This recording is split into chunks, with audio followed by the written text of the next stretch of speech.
আল্লাহ কবে যাব জিয়ারাতে রওজাতে, হতাম যদি তোতা পাখি, থাকতো দুটি ডানা,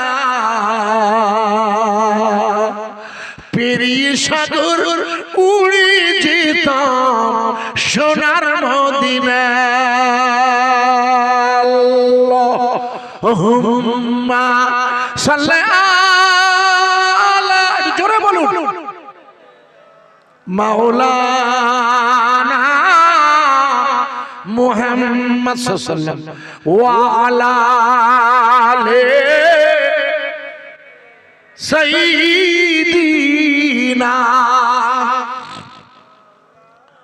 মাওলানা মুহাম্মদ সাল্লাল্লাহু আলাইহি ওয়াসাল্লাম। আউযু বিল্লাহি মিনাশ শাইতানির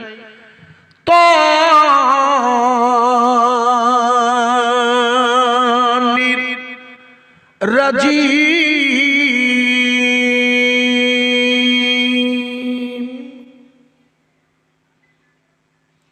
বিসমিল্লাহির রহমানির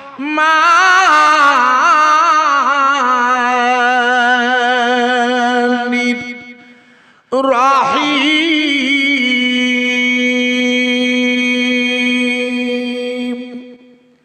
সুবহানাল্লাযী আসরা বিআবদিহি লাইলাম মিনাল মসজিদিল হারামি ইলাল মসজিদিল আকসা ইলা আখিরিল আয়াত। ওয়াকালা রাসূলুল্লাহ সাল্লাল্লাহু আলাইহি ওয়াসাল্লাম লা সলাতা ইল্লা বি হুজুরি কলব। সম্মানিত, আমাদের পবিত্রতম বেদেমারি বাজার পেরিয়ে চণ্ডীবাড়ি এই প্রিয়তম জামে মসজিদে সুধী ইমাম সাহেব, সম্মানিত আমাদের এই মহল্লার জামে মসজিদের মুয়াজ্জিন সাহেব এখানে আছেন, মানে নিচে নেই তো, দেখুন তো নিচে নেই তো, নেই তো, আমি খোঁজ করছি কেন, অনেক জায়গায় আমার অভিজ্ঞতা দেখেছে মুয়াজ্জিন সাহেব নিচে বসে আছে, অথচ শীত গ্রীষ্ম বর্ষা ইমাম আর মুয়াজ্জিন এই ভরসা আল্লাহর মঞ্জুর হয়, তাই আল্লাহ তাকে মুয়াজ্জিন দেন। মুয়াজ্জিন বেতন কম, খুব কম, এত বেতন কম লোকের সাথে বলা যায় না। 24 ঘন্টা ডিউটি, না এলে আবার বকাবকি, এত কষ্টের কাজ, দেখবেন এত কম বেতন, তবু আল্লাহর উপরে তাওয়াক্কাল করে আযান দেন। আল্লাহ পাক আপনাদের কাছে আমি কোরআনুল কারীমের একটা আয়াতে কারিমা এবং একটা হাদিসে নববী আপনাদের খিদমতে তেলাওয়াত করেছি। এই হাদিসে নববীটা আর কোরআনুল কারীমের আয়াতটা আপনাদের খিদমতে আল্লাহ যদি মঞ্জুর করেন দুটি নসিহত রাখার নিয়তে বয়ান শুরু করে দিয়েছি। মাসটির নাম রজব। বলেছি, আরে বলেছিলাম এই মাসে আল্লাহ রাসূল কি করেছিলেন, ওনার মায়ের রেহেমে এসেছিলেন। আল্লাহর নবী পয়লা রজব তার মায়ের রেহেমে প্রবেশ করে। আল্লাহর নবীর মা আমিনাতুজ জোহরা বর্ণনা করেছে, আমার পেটে বাচ্চা এসেছে। রাস্তাঘাটে চলতে গেলে ওরা বলা বলি করে, দেখো দেখো দেখো আমিনা আমিনা, ওর পেটে শেষ জমানার নবী রাসূলুল্লাহ।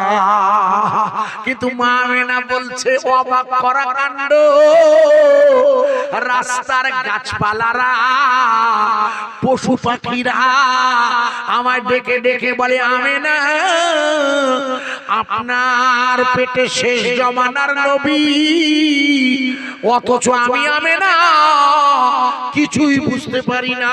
কেন? যেহেতু তোমার মিনিস্ট্রেশনটা চলছে কন্টিনিউ, প্রত্যেক মাসে মেয়েদের শরিয়াতের নিয়মে আল্লাহর হুকুমে, এটা লজ্জার কিছু নয়, এটাকে হায়েজ বলা হয় ইংরেজিতে। সব জানেন আপনারা, শরিয়াত ওই সময় নারীর সাথে পুরুষের মিলন হারাম করে দিয়েছে। ওই সময় নারীর নামাজ পড়াটাও নিষিদ্ধ করে দিয়েছেন আল্লাহ। এই জন্য আপনারা অবাক হয়ে যাবেন শুনলে, এসে গেল বলে বলে দিয়ে যাচ্ছি রাসূল পাকের আম্মা জানে মিনিস্ট্রেশন চলছে, অথচ পেটে বাচ্চা। আর জীবনে মিনিস্ট্রেশন হয়নি, মানে পিরিয়ড, মায়েরা যেন ভুল বুঝবেন না, শুধু বোঝানোর জন্য বলছি জীবনে পিরিয়ড হয়নি, অথচ তার পেটে 3টে বাচ্চা হয়েছে। একটা নয়, দুটো নয়, 3টে। মেয়েটির নাম খাতুনে জান্নাত, মা ফাতেমাতুজ জোহরা। প্রথম ছেলেটির নাম হাসান ইমাম, দ্বিতীয়টির নাম হোসাইন ইমাম, 3 নম্বরটির নাম মাহাসিন। 18 বছর বয়স পর্যন্ত মা ফাতেমাতুজ জোহরা হায়াতে ছিলেন। এই হায়াতে জিন্দেগিতে আলী কাররামাল্লাহু ওয়াজহুর সাথে বিবাহের পর ওনার কখনো মিনিস্ট্রেশন হয়নি। আমি কি বোঝাতে পারি? মিনিস্ট্রেশন হয়নি, পেটে বাচ্চা। আরে এর চেয়ে আরো আশ্চর্য তো, ঈসা আলাইহিস সালাতু ওয়াস সালাম মা আছে, বাপ নেই। একটু জোরে বলুন, আরো জোরে বলতে পারেন? মা আছে, বাপ নেই, পেটে বাচ্চা। আশ্চর্য। আবার মাও নেই, বাপও নেই, ছেলে হয়েছে, নাম হলো তার আদম, নাম রহিনা। ওম নমস্তাশায় নমঃ নমঃ। পৃথিবীর জমিনে আমার সনাতন ধর্মীয় বন্ধুদের ধর্মে লেখা আছে এই পৃথিবীর প্রথম সন্তানের নাম হলো, প্রথম পুরুষের নাম হলো আদম। কোরআনের ভাষা, ওয়াইজ ক্বালা রাব্বুকা লিল মালাইকা ইন্নী জাইলুন ফিল আরদে খলিফা। এই পৃথিবীর জমিনে আল্লাহর প্রথম প্রতিনিধি হযরতে আদম, যার না আছে বাপ, না আছে মা। একটু জোরে বলা যাবে না?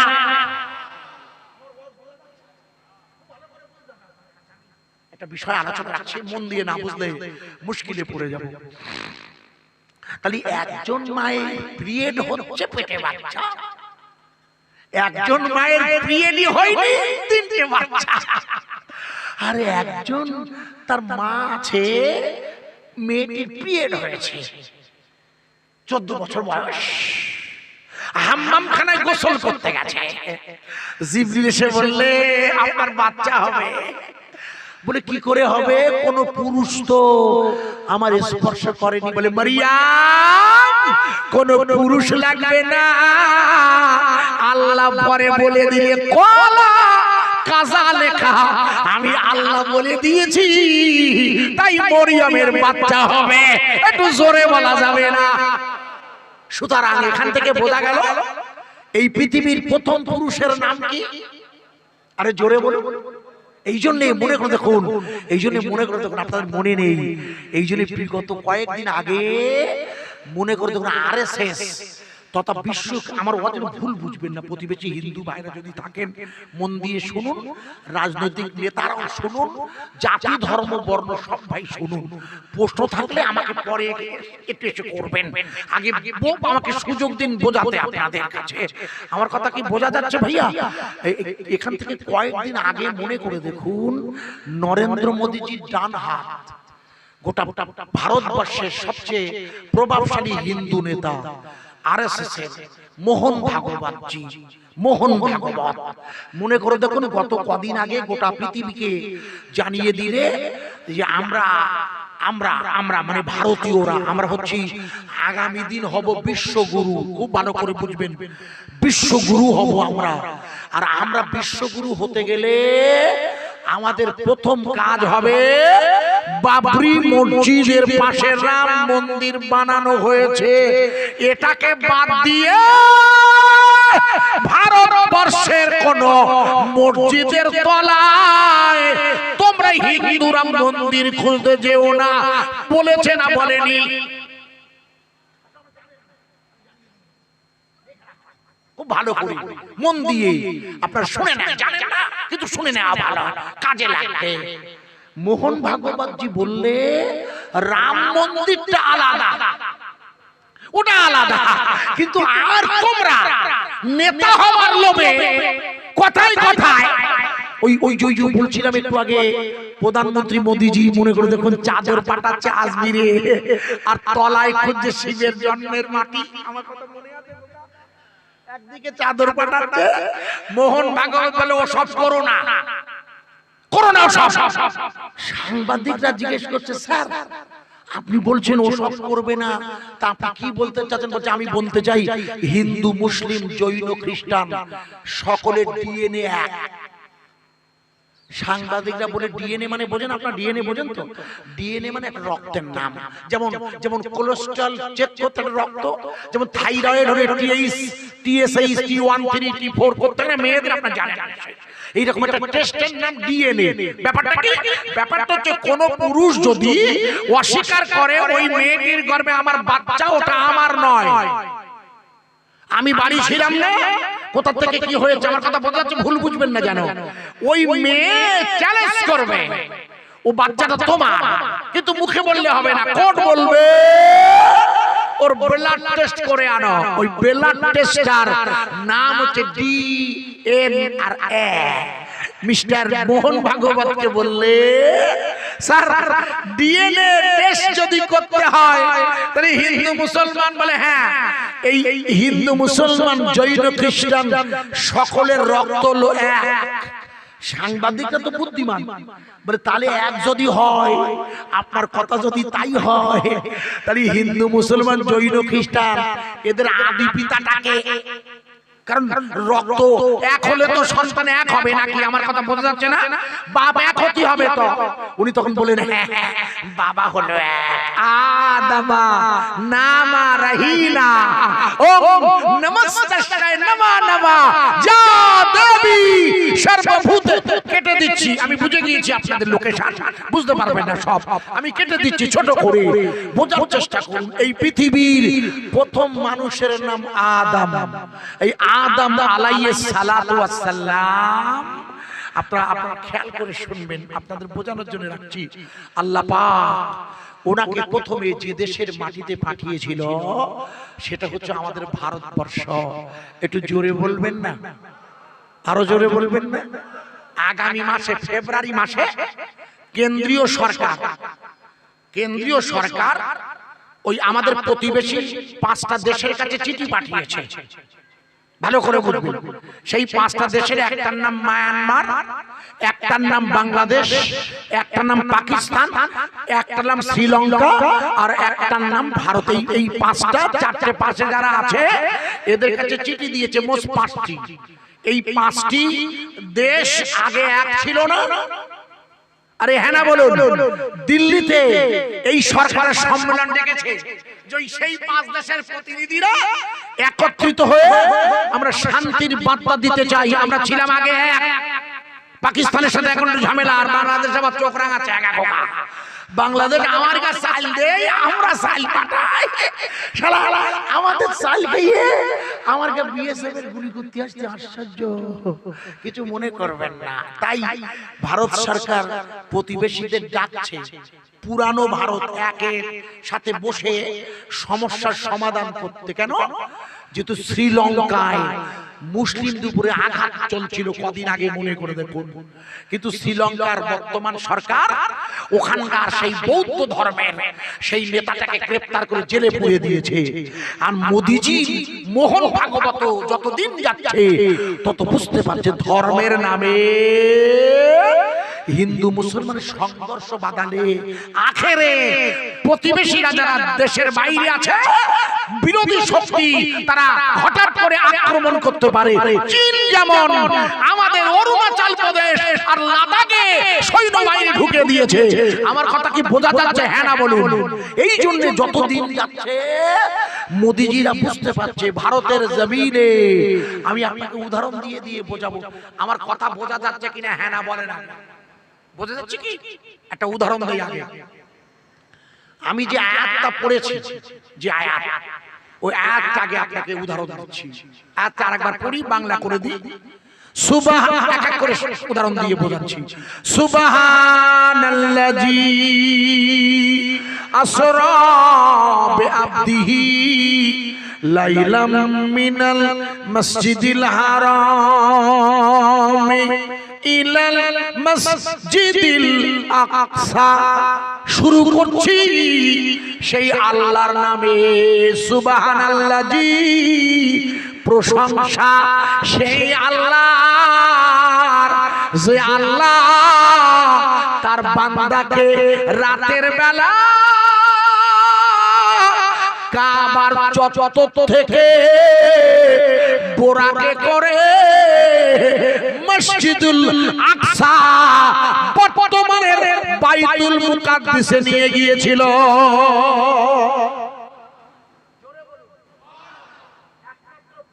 পাওয়ার যোগ্যকে পৃথিবীর জমিনে একমাত্র নবী, পৃথিবীর জমিনে একমাত্র প্রশংসা পাওয়ার যোগ্য হচ্ছে আল্লাহ।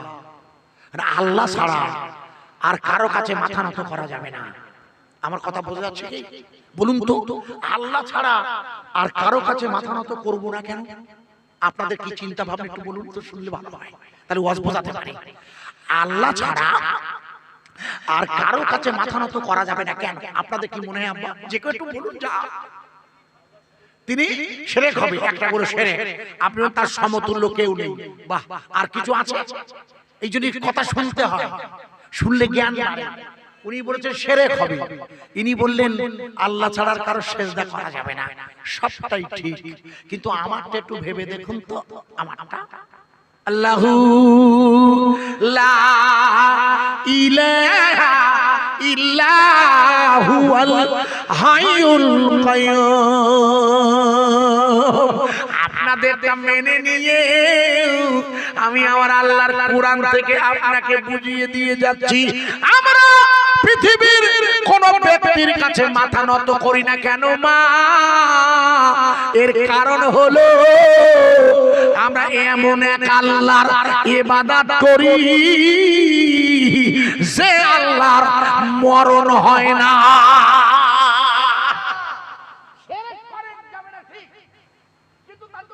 হয় না, আর সবার মরণ হয় না।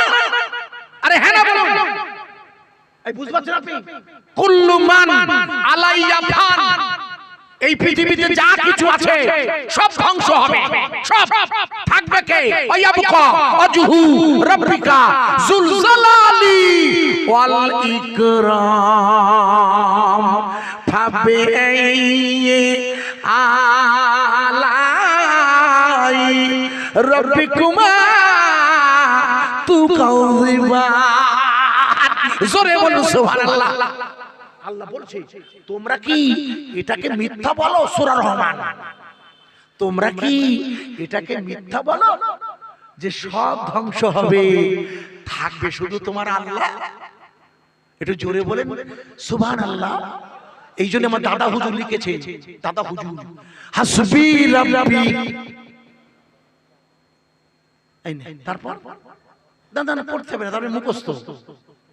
হাসবি রাব্বি জাল্লাল্লাহ মা ফি কলবি গায়রুল্লাহ, এটা মুখস্থ আছে না? আরে আমি তো শুধু হাসবি বললে ছেড়ে দিলেও বলে দিতে পারতেন, কেন? ছোটবেলা থেকে শুনে শুনে মুখস্থ। কোথা থেকে শুনেছেন? ছোটবেলা থেকে। কেন? 120 বছর আগে দাদা হুজুর এটা প্রথম গায়। ইদানিং ইউটিউবে এটা মেয়েরাও গাইছে। ওই নেটটা খুলে দেখুন, এদের বলুন, আমি খুলতে পারি না, এদের কাছে জিজ্ঞেস করুন, খুলে নেবে। ওদের দেখুন মেয়েরাও গাইছে হাসবি রাব্বি জাল্লাল্লাহ, গাইছে নাকি না? হ্যাঁ না বলুন। আরে মেয়েরা তো গজল গাইছে এখন। পাল তুলে দে, পাল তুলে দে, হেলা করিস না, জিয়ারাতে যাব আমি সোনার মদিনা, পিছনে কালী ঠাকুরের মূর্তি আছে না খোকা? ওদের কাছে জিজ্ঞেস করেন, আপনারা জানেন আর জানলেও এখন বলবেন না। শুনে নিন, ইদানিং দেখবেন বাজারে যে গজল বার হয়েছে, এই গজলের 90% গানের সুর। যত গজল শিল্পী বাজারে বেরিয়েছে, মার্কেটে, ইউটিউবে তাদের গজলগুলো দেখবেন সব গানের সুরে ভরা। অথচ দাদা হুজুর লিখে দিয়েছেন, যে মজলিসে রাগ রাগিনীর গানের সুরে গজল হয়, ওই মজলিসে ওয়াজ করা এবং শোনা হারাম। লিখে নেন। আমি দুটো গজল একটু গাইছি, ইউটিউবে দেখবেন সব বাপ্পারা গাইছে, তাই এটা আমি প্রতিবাদ করছি। প্রতিবাদ মানে গজলের নয়, গানে। প্রথম গজলটি, ও গো চাঁদ তুমি বলো আমার নবীজি কোথায়, কোথায় গেলে পাবো তোমাকে, পাবো নবীজির রওজায়। ও গো চাঁদ, আছে না বাজারে, আছে না? 95 মৌলানা সাহেব গজলগুলো গাইছে এখন, একজন না, একটা গজল।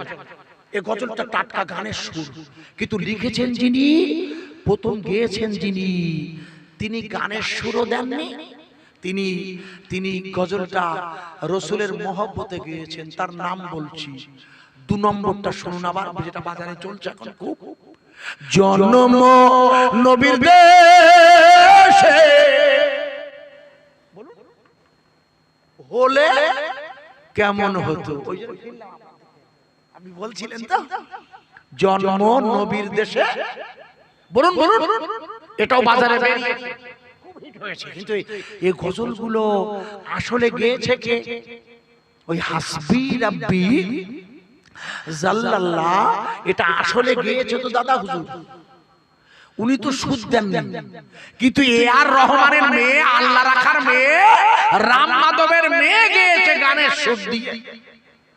এই ওগো চাঁদ যিনি প্রথম গেয়েছেন, তিনি তো গানের সুদ দেননি।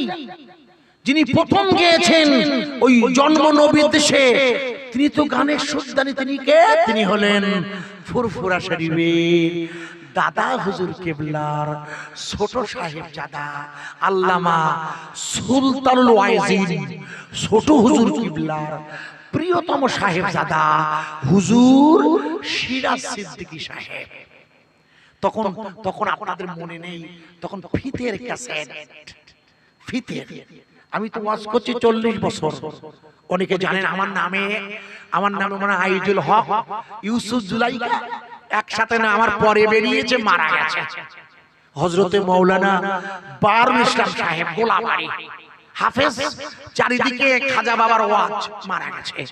মানে আবুল কালাম দিগিরধার, আমরা বন্ধু কিন্তু একসাথে পড়েছি, টাইটেল একসাথে। আল্লাহ পাক খুব ভালো বক্তা ছিলেন, জানেন আপনারা। মাঝখানে খুব শরীর খারাপ করেছে, আল্লাহর মঞ্জুর হয়েছে।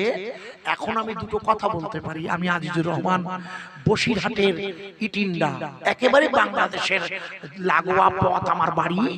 আমি গুনাহগার, বিচার করে দেখলাম যে এই গজলগুলো সিরাজ সিদ্দিকীকে আমি বলছিলাম, বলে আপনার গজল, বলে আর বলবেন না, লজ্জা লাগে, এরা গাইছে গানের সুর। তাই আমি প্রথম যেটা গেয়েছি, যেটা দাদা হুজুর গেয়েছে কত কষ্ট করে, হাসবি রাব্বি জাল্লাল্লাহ, এটা শুনে শুনে মুখস্থ আছে। এর মানে জানেন আব্বা? এর মানেটা, প্রথম লাইনের মানে শুনুন, আমার কাজে লাগবে তাই ওটা তুললাম। প্রথম লাইনটা, পরেরটা লাগলে আবার আসবো। হাসবি রাব্বি জাল্লাল্লাহ, এই লাইনের বাংলা মানে হলো, দাদা হুজুর বোঝাতে চেয়েছে, ও আমার মুরিদিরা ও আমার সালেকেরা, আমি তোমাদের ওসিয়াত করছি, হাসবি রাব্বি জাল্লাল্লাহ, সকল প্রশংসা ওই আল্লাহর, যে আল্লাহ জাল্লে জালালাহু ও আমানা ওয়ালাহু, অর্থাৎ সকল প্রশংসা ওই আল্লাহর, যে আল্লাহর ধ্বংস হয় না। আরে জোরে বলুন, আরো জোরে। আল্লাহ রাসূল ওই মক্কার কাবা থেকে যাত্রা শুরু করেছিল যে মসজিদে, তার নাম হচ্ছে বাইতুল মুকাদ্দিস। মনে করে দেখুন, আল্লাহর নবীর মা, ভালো করে মুখস্থ করুন, হযরতে মা আমিনাতুজ জোহরা বলছে, একটু আগে বলেছিলাম না ওনার পেটে বাচ্চা এসেছে, পিরিয়ড হচ্ছে, মনে আছে? বস ভুলে গেলে মুশকিল। আল্লাহর নবীর মা আমিনাতুজ জোহরা বলছে, যেদিন আমার বেটা হয়েছে 12ই রবিউল আউয়াল সোমবার, না ভোর না রাত, হযরত আব্দুল মুত্তালিব বলছে, আমি খানায়ে কাবায় দাঁড়িয়ে আছি, আমি আব্দুল মুত্তালিব লক্ষ্য করে দেখি আল্লাহর কাবা, আল্লাহর কাবা ওই আমিনার বাড়ির দিকে সেজদায় মাথা নত করেছে।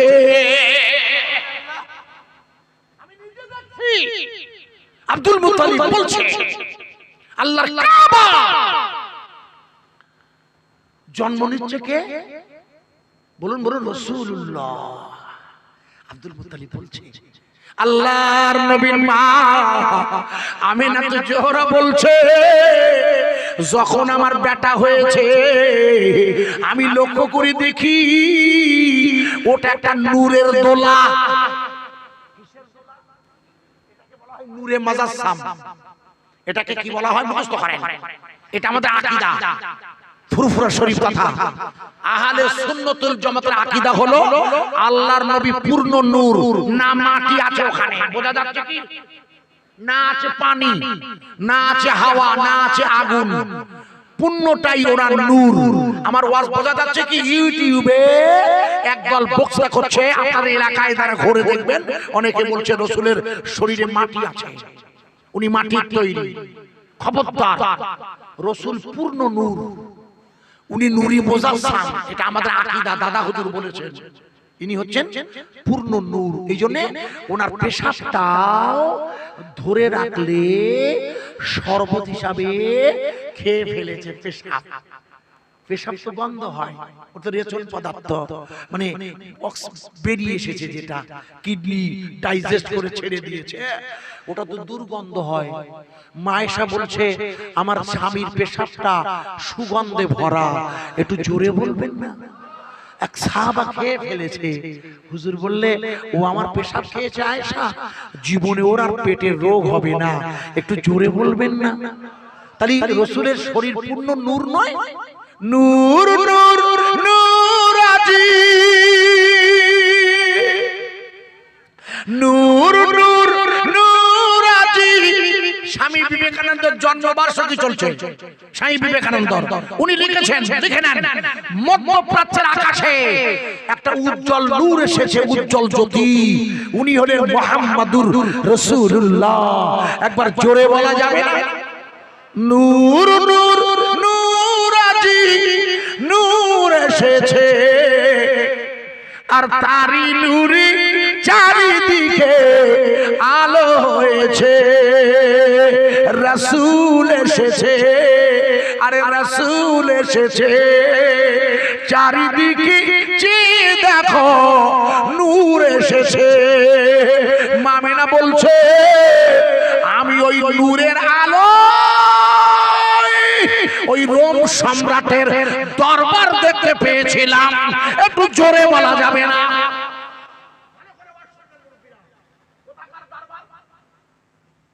রোম, রোম, রোম কোথায়?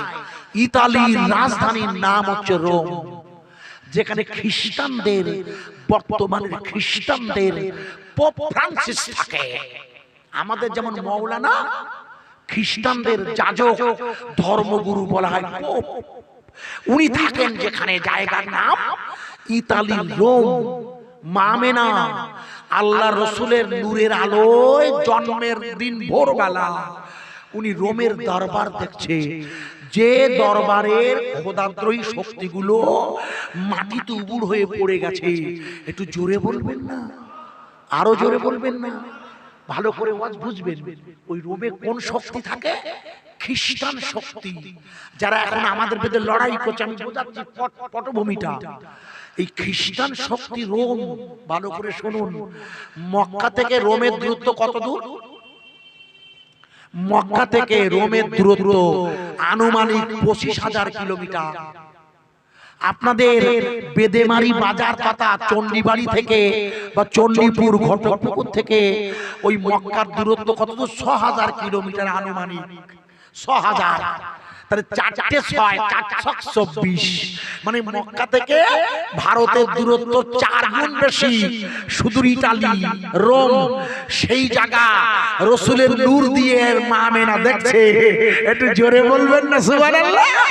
আল্লাহর নবীর মা আমেনা তো জোহরা বলছে, আমি ওই নূরের তাজাল্লিতে প্রথমে রোম সম্রাটের দরবার দেখলাম, আর দ্বিতীয়বারে আমি আমার বেটার নূরের আলোতে শাম আর সিরিয়া দেখলাম।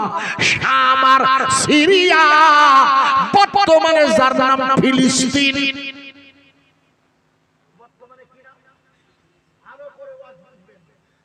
কি করেছিল? মক্কা থেকে বোরাকে চড়ে ওই ফিলিস্তিনে গিয়েছিল না জিবরাইলের সাথে? হ্যাঁ না বলুন? ওয়াজ বোঝা যাচ্ছে? ওই মসজিদে হুজুর নামাজ পড়েছিল, যে মসজিদটার বর্তমান নাম বাইতুল মুকাদ্দিস তথা আকসা। যে মসজিদটা ওরা ভেঙে ফেলবে, ওরা মানে কারা? ওরা মানে ইহুদিরা, ওরা মানে ইসরায়েলের নেতানজিহুয়ারা, যারা 2023-এর 7ই অক্টোবর থেকে 2025-এর জানুয়ারি পর্যন্ত একটানা আমেরিকার দেওয়া অস্ত্রে, ভারতের পাঠানো বোমে, ওই ইংল্যান্ডের দেওয়া ক্ষেপণাস্ত্রে গাজা নামক ভূখণ্ডটা ভেঙে টুকরা টুকরা করে দিতে চাইছে। আমার ওয়াজ কি বোঝা যাচ্ছে? বুঝেন? এখন কিছু বোঝেন, চেষ্টা করছি। মনে করে দেখুন, 2023-এর 7ই অক্টোবর থেকে 2025-এর জানুয়ারি, আজ হলো সম্ভবত 14, সম্ভবত 13, 14, আগামীকাল মনে হয় 15 হবে। মনে করে দেখুন, আমেরিকার স্ট্যাটিস্টিক্সবিদরা দিয়ে দিয়েছে এই পর্যন্ত ইসরায়েল হামলা চালিয়ে ওই গাজা নামের ছোট ভূখণ্ডটা দখল করার নামে 45,700 শিশু আর নারী মেরে ফেলেছে। এটা অবৈধ অন্যায়। 45,700 আমেরিকা মিডিয়া জানিয়ে দিয়েছে এই 2023-এর 7ই অক্টোবর থেকে আর 2024 পেরিয়ে এই 25-এর জানুয়ারি পর্যন্ত ওরা নারী, শিশু আর বৃদ্ধ বৃদ্ধা মেরেছে 45,700। আর খ্রিস্টান আর ইহুদি মিলে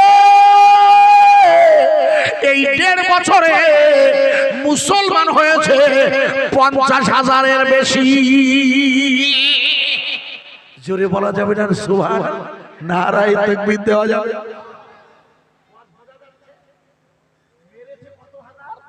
মুখস্থ করেন স্ট্যাটিস্টিক্স।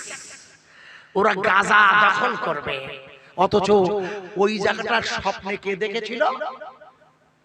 এই দেখো, ওয়াজ ভুলে গেলে মুশকিল। গুড, ওয়াজ বোঝার চেষ্টা করেন। যে জায়গায় মা আমেনা দেখলে, সেই জায়গাটার নাম সিরিয়া আর শাম। কি নাম? সিরিয়া। সিরিয়া নাম শুননি? যেখানে যেখানে আসাদ সরকারকে জোর করে নয় বিদ্রোহীরা নামিয়ে দিয়ে গণতন্ত্রভাবে ওখানে ওখানে নতুন সরকার আসবে। কোন সিরিয়া? যে সিরিয়ার রাজধানীর নাম হচ্ছে দামাস্কাস, যেখানকার মসজিদে ঈসা রুহুল্লাহ নামবে, যেখানে যুদ্ধ হচ্ছে, যেখানে ওই এলাকায় তো কিয়ামত হবে। আশ্চর্য! কিয়ামত হবে কত? ওই এলাকায় হাদিস এসেছে। আল্লাহু আকবার! কোথায় ওয়াজ করছি, মুশকিল তো বুঝানো। ওই এলাকায় কিয়ামত হবে, ওইখানে ঈসা রুহুল্লাহ আসবেন। কোথায়? ওই সিরিয়ার মসজিদে, রাজধানীর নাম হচ্ছে দামাস্কাস। ঈসা রুহুল্লাহ নামবে। আমি আপনাকে একটু আগে একবার বলেছিলাম যে ঈসা রুহুল্লাহর বাপ নেই, মা আছে। মনে আছে আব্বা? ভুলে গেলে মুশকিল বক্তৃতা। ঈসা রুহুল্লাহর মা নেই, বাপ আছে। কিন্তু আশ্চর্য, আল্লাহ বললে মারিয়াম। আপনি চিন্তা করছেন কেন?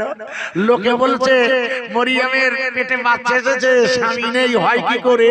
আল্লাহ বলে মারিয়াম, আমার মারিয়াম, আমি আপনাকে এই ক্ষমতা দিয়েছি, আপনার পেটে যে বাচ্চা এসেছে জন্ম নেওয়ার সাথে ওকে আপনি দোলনায় শুইয়ে দেবেন। আপনার ছেলে আপনার সতীত্বের বর্ণনা দেবে। একটু জোরে বলা যাবে না? বলে আল্লাহ আপনি বলেন? বলে হ্যাঁ আমি বলছি।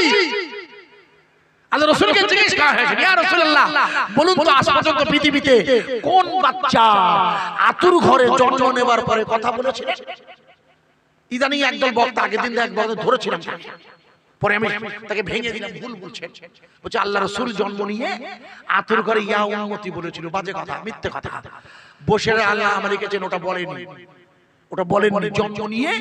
জন্ম নেবার পরে ইয়া উম্মতি হুজুর বলেনি, আল্লামা রুহুল আমিন লিখেছে। এটা দাদা হুজুরের দোয়া। ভালো করে শুনবেন, উনি কি করেছিলেন জন্ম নিয়ে? ওই নূরের দোলা দেখার পর মামেনা বলছে, আমি লক্ষ্য করে দেখলাম আমার ছেলে তার করে আঙুলটা আকাশের দিকে তুলে জানুতে ভর দিয়ে মাটিতে সেজদা দিয়েছিল। আল্লামা রুহুল আমিন শাহ, কিতাবের নাম মিলাদে মুস্তাফা, দাদা হুজুরের মত। একবার জোরে বলুন সুবহানাল্লাহ। এই জন্য পৃথিবীর জমিনে দুটো বাচ্চা মায়ের পেট থেকে জন্ম নিয়ে কথা বলেছিল। একটা ছেলের নাম ঈসা রুহুল্লাহ, আর দ্বিতীয় ছেলের নাম হযরত জরাউজওয়ালা। মুখস্থ করেন, হযরতের জরাউজওয়ালা। জীবনে শোনেননি, আমার কাছে শুনেননি, আমি ব্যাখ্যা করব না। শুন, নামটা শুনে বুখারী বর্ণনা করেছে। সাহাবারা জরাউজওয়ালাকে জানে না, কিন্তু ঈসা রুহুল্লাহকে জানে। আপনারাও জানেন না জরাউজওয়ালাকে? মায়ের পেট থেকে বাচ্চা হলে কথা বলেছিল। আমি লম্বা করব না, মূল কথা বলে বিদায় নেওয়ার সময় দেওয়া আছে। প্রিয় ভাই সব, যে জায়গায় রাখছিলাম আপনাদের খিদমতে, বোঝার চেষ্টা করবেন। ঈসা রুহুল্লাহ আতুর ঘরে তার মায়ের সতীত্বের সাক্ষ্য দিয়েছিল, দোলনায় শুয়ে কথা বলেছিল। আর ঈসা রুহুল্লাহকে যখন আল্লাহ আকাশে উঠিয়ে নিয়েছিল তখন আর বয়স ছিল কত? বলতে পারবেন না? এতদিন ধরে ওয়াজ শুনছেন। ঈসা রুহুল্লাহকে যখন আল্লাহ আকাশে উঠিয়ে নিলে, যখন ওনাকে মেরে ফেলছিল, তখন ওনার বয়স ছিল 33। কত? জোরে বলুন, চেঁচিয়ে বলুন। 33 লিখে না কেন?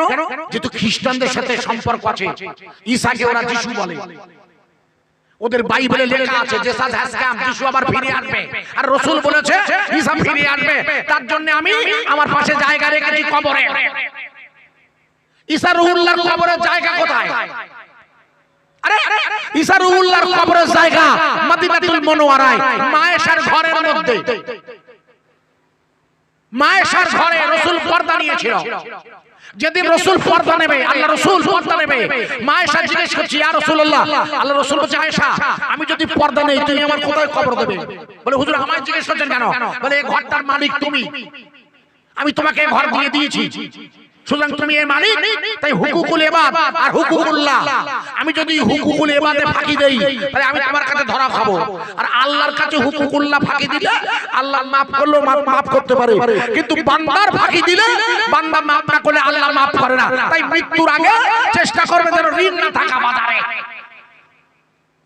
বুঝাতে পারলাম? যেন ঋণ না থাকেন জীবনে কারো কাছে। ঋণ থাকলেই আপনার পুণ্য কেটে নিয়ে তার শোধ করবেন আল্লাহ। ওটা হুকুকুল ইবাদ, বান্দার ইবাদত। তাই বান্দা আল্লাহ রাসূল জিজ্ঞেস করছে আয়েশা ঘর দিয়েছি তোমাকে, বলো তুমি ওই ঘরে মালিক?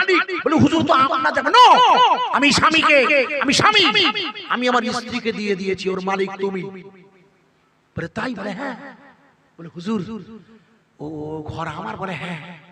বলে এবার আপনি বলুন তো আয়েশা, আমি যদি মারা যাই আমার কবর দেবে কোথায়? তো মা আয়েশা খুব বিশিষ্ট হাদিসবিদ ছিলেন, উনি খুব ভালো মশলা জানতেন। উনি বলেন ইয়া রাসূলুল্লাহ, শরীয়তের হুকুম হলো নবীগণ যেখানে মারা যায় সেখানেই তার কবর হয়।